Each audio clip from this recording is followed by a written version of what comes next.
Аддаць доўг перад радзімай, абараняць айчыну, не служыў, не мужык.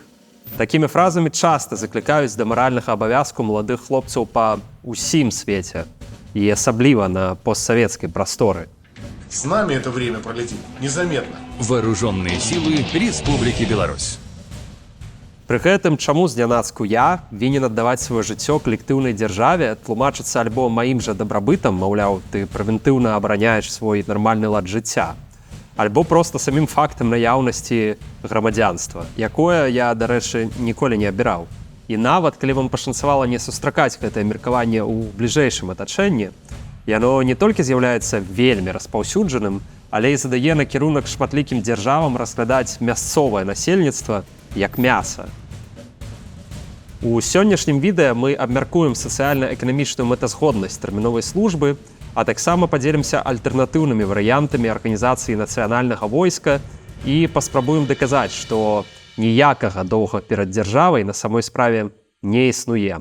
Гэта Даніл Лаўрэцкі, і ты на канале Моладзевага блоку.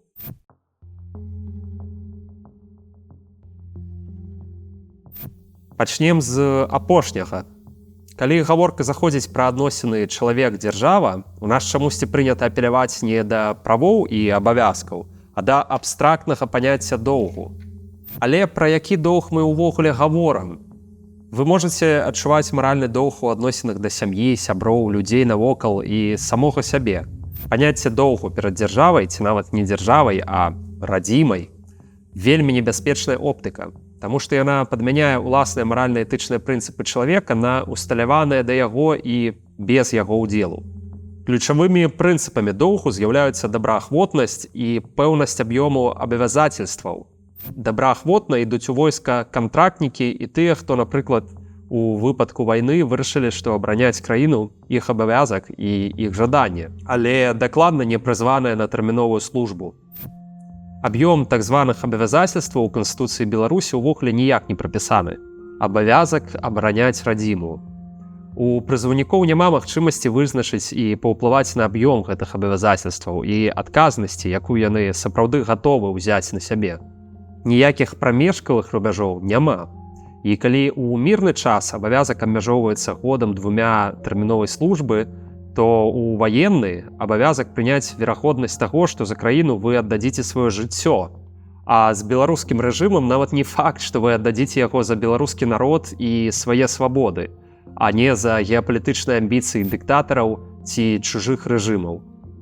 Не трэба ставіцца да дзяржавы як да чалавека, з якім вас звязваюць агавораныя прынцыпы этыкі і маралі.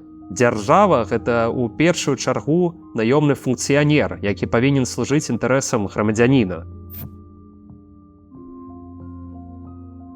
У спрэчках пра войска часта гучаць не толькі словы аб доўзе перад радзімай і абароне сваёй краіны, але і аргументы пра тое, што войска – гэта сапраўдная школа жыцця і гуляе значную роль у стаўленні мужчыны.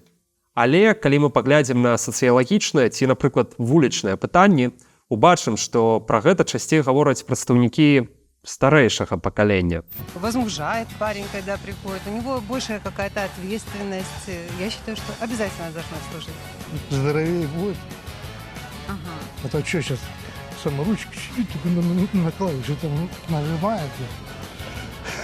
Сапраўды, у Савецкім Саюзе, дзе амаль не было сацыяльных ліфтоў і магчымасці аб'ядноўвацца па каштоўнасцях і інтарэсах, армія куды часцей давала маладым людзям унікальны досвед і сяброў на ўсё жыццё. Хоць ведаючы аб узроўні дзедаўшчыны ў савецкім войску, упэўнены, што і з гэтым паспрачацца могуць некаторыя адслужыўшыя. І чым больш калектывісцкі і рэпрэсіўны рэжым у краіне, тым больш рэальна жыццёвых навыкаў дае табе войска.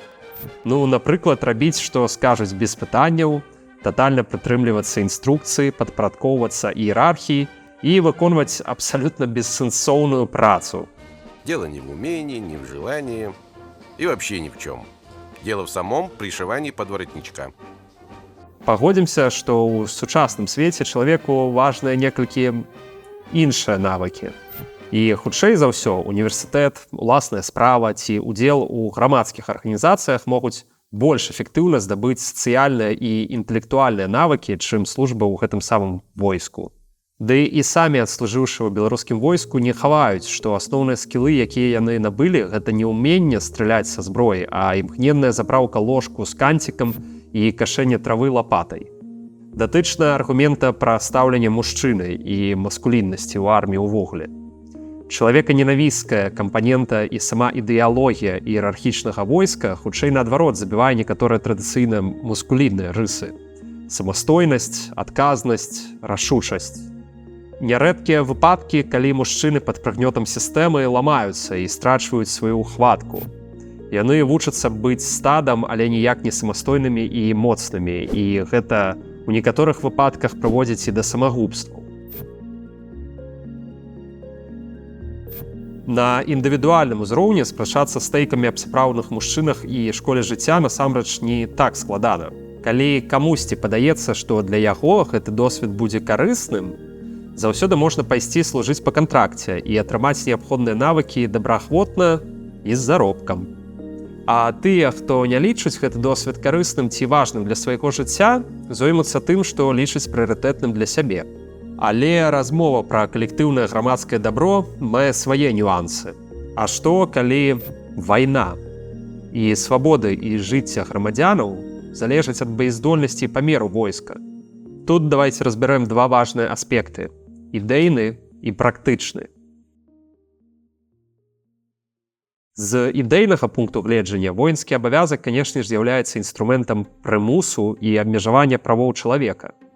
Той, хто прызывае маладых хлопцаў у войска, далёка не заўсёды сам гатовы стаць у адзін шэраг з прызыўнікамі дзеля абароны айчыны. Па сутнасці, власць імущая, пра якую б краіну гаворка не ішла, на правах прыналежнасці вас да грамадзяніна вырашаюць за вас, як распараджацца вашай свабодай. Дарэчы, цікава, што, напрыклад, усеагульная дэкларацыя правоў чалавека утрымлівае наступныя пункты.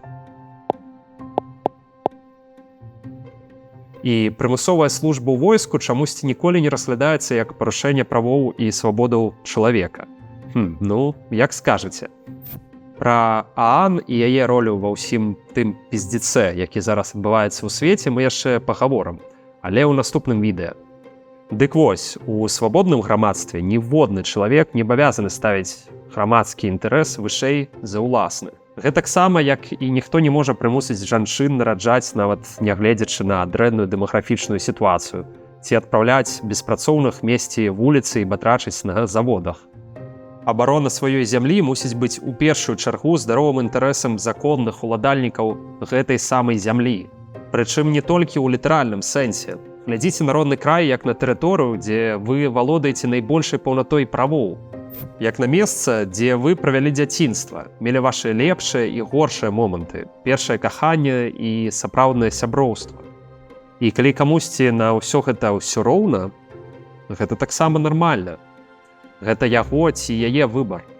Жахліва прымушаць чалавека, у якога няма пачуццяў да зямлі, за гэтую самую зямлю паміраць. А той, хто сапраўды любіць і цэніць сваю зямлю, пойдзе абараняць яе і добраахвотна. І лепш канцэнтравацца на тым, што зямля можа даць сваім грамадзянам для таго, каб яны былі гатовыя рызыкаваць сабой і адстойваць свабоду краіны. А зараз давайте пагаворам з практычнага боку. Тэрміновая служба мае вельмі шмат не толькі прамых, але і ўскосных выдаткаў.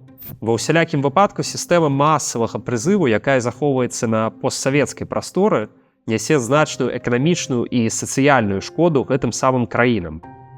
Ну, па-першае, кожны прызыўнік – гэта страчаная выгада для ўсёй эканомікі. Ён не вырабляе прадукта, не плаціць падаткі, сацыяльныя ўнёскі, не ўдзельнічае ў эканамічным жыцці краіны як пакупнік. Акрамя таго, прызыўное войска перашкаджае працягваць сваю адукацыю. Так, з 2019 году ў Беларусі немагчыма пайсці ў магістратуру, не адслужыўшы ў войску. Гэта моцна атупляе нашу нацыю, не дазваляе эканоміцы атрымліваць больш высокакласных спецыялістаў, а навуцы развівацца. Ну і, канешне, сістэму прызыву таксама трэба утрымліваць. Гэта і праца праваахоўнікаў, і ваенных камісараў, і ваенных камісарыятаў, карацей, утрыманне розных чынуш на розных узроўнях. І ўсё дзеля таго, каб зацягнуць ні ў чым не вінаватага чалавека у фактычна рабскія умовы і на выхадзе атрымаць небаездольнае мяса. Нармальна? Брава! А якая можа быць альтэрнатыва? Асабліва, калі свет накаляецца, а практыка дэманструе, што весці абарончыя войны ўсё роўна немагчыма без срочнікаў. Альтэрнатываў можа быць некалькі. Самае класічнае – гэта кантрактна-прафесійнае войска. Такое войска фармуецца з добраахвотнікаў, якія атрымліваюць грошы за сваю ваенную службу працу, а таксама маюць пэўныя прэферэнцыі. Галоўнае пытанне ў пераходзе на кантрактнае войска, вядома, яго фінансаванне. Так, кантрактнае войска несумненна даражэйшае за войска тэрміновай службы, але і эфектыўнасць куды больш вышэйшая. Таму нават менш шматлікая армія прафесійных салдат будзе больш баяздольнай за дзесяткі тысяч прызыўнікоў без досведу, дастатковай падрыхтоўкі і матывацыі. Як ужо было ўзгадана, існуюць спосабы пераразмеркаваць ваенны бюджэт.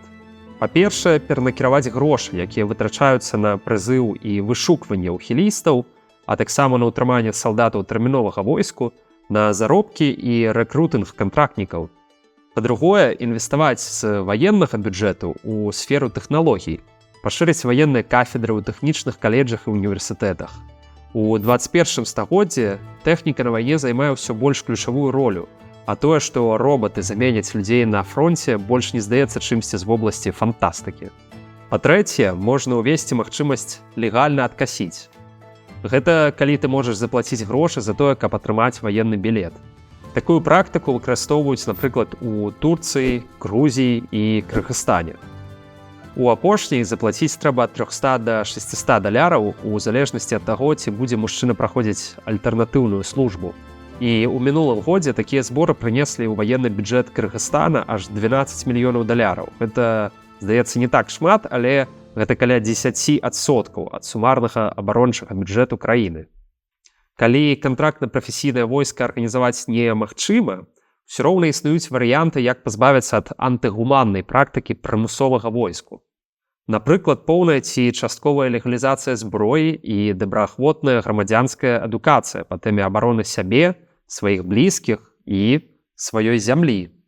Пагадзіцеся, што краіну, дзе людзі валодаюць зброяй і ведаюць, як ёй карыстацца, будзе значна цяжэй заваяваць. А мабілізацыйны патэнцыял такога грамадства значна вышэй, чым грамадства, дзе ёсць армія адслужыўшых 1, нават 2 гады, але без рэальнага рэлевантнага досведу людзей. Прыкладамі могуць быць Злучаныя Штаты і Швейцарія, дзе ў людзей сапраўды ёсць хатняя зброя. Таксама можна ўзгадаць краіны Балтыі і Скандынавіі, дзе папулярныя так званыя стралковыя клубы, добраахвотныя аб'яднанні грамадзянаў, якія праходзяць базавую вайсковую падрыхтоўку, маюць права на захаванне зброі, а таксама плотна супрацоўнічаюць з мясцовымі ўладамі. Такім чынам, як можа выглядаць сапраўды свабоднае і пры гэтым эфектыўнае войска 21 стагоддзя? Першае, стаўка на высокатэхналагічнасць і адукаванасць ключавых кадраў. Абслугоўваннем сучаснай тэхнікі, планаваннем абароны, лагістыкай і агульным менеджментам павінны займацца выключна прафесіяналы. Такія прафесіяналы павінны атрымліваць грошы за сваю працу, а таксама мець, што абараняць. Другое, стымуляванне саміх грамадзянаў адукоўвацца ў вайсковай справе. Гэта ўключае і легалізацыю парамілітарных аб'яднанняў, і адкрытыя грамадскія курсы па самаабароне, і паслабленне абароту зброі, і дасяг да інфармацыі датычнай вайсковай справы. Ну і нарэшце, нават у выпадку захавання абмежаванага прызыву, магчымасць легальнай альтэрнатывы. Грашовага откупу ці альтэрнатыўнай службы, між тым гарантаванай у Беларусі заканадаўствам. Але, як кажуць, иногда не до законов. Сучаснае беларускае войска, школа пабудовы іерархіі і ведання свайго месца ў сістэме. Гэта ненармальна. Тое, што праблема з дзедаўшчынай у беларускім войску не вырашана дагэтуль, мне здаецца, ні для каго не сакрэт. І, дарэчы, нядаўна гэта пацвердзіў і галоўны ідэолаг Міністэрства абароны. Таму нам усім патрэбнае грамадства, дзе кожны чалавек можа абіраць самастойна, якія асабістыя якасці і прафесійныя навыкі хоча развіваць он сам, а не тыя, якія патрэбныя дзяржаве або зборнаму грамадству. Касіць ад арміі гэта не прыкмета эгаізму ці слабасці, асабліва ў той сістэме, якая існуе зараз. Сістэме, дзе салдаты могуць быць хутчэй скіраваны на падтрымку войнаў за рускі свет, а не на абарону незалежнасці Беларусі і абарону сваіх уласных правоў. Вось такая пазіцыя ў нас. А што думаеце аб воінскім абавязку вы? Пішыце ў каментарах і дзяліцеся гэтым відэа з прыхільнікамі канцэпцыі доўга радзімы і школы мужнасці, калі яны ў вас ёсць. І таксама не забывайцеся, што для таго, каб гэтае відэа трапіла ў рэкамендацыі і мы далей маглі працягваць нашу працу, нам патрэбная ваша падтрымка. Нам патрэбныя вашыя лайкі, нам патрэбныя вашыя падпіскі. Таму, калі ласка, мы будзем вельмі ўдзячныя, калі вы прама зараз гэта зробіце і яшчэ падзеліцеся гэтым відэа з вашымі знаёмымі. Дзякуй за падтрымку. З вами быў Даніла Лаўрэцкі і да сустрэчы ў наступным відэа.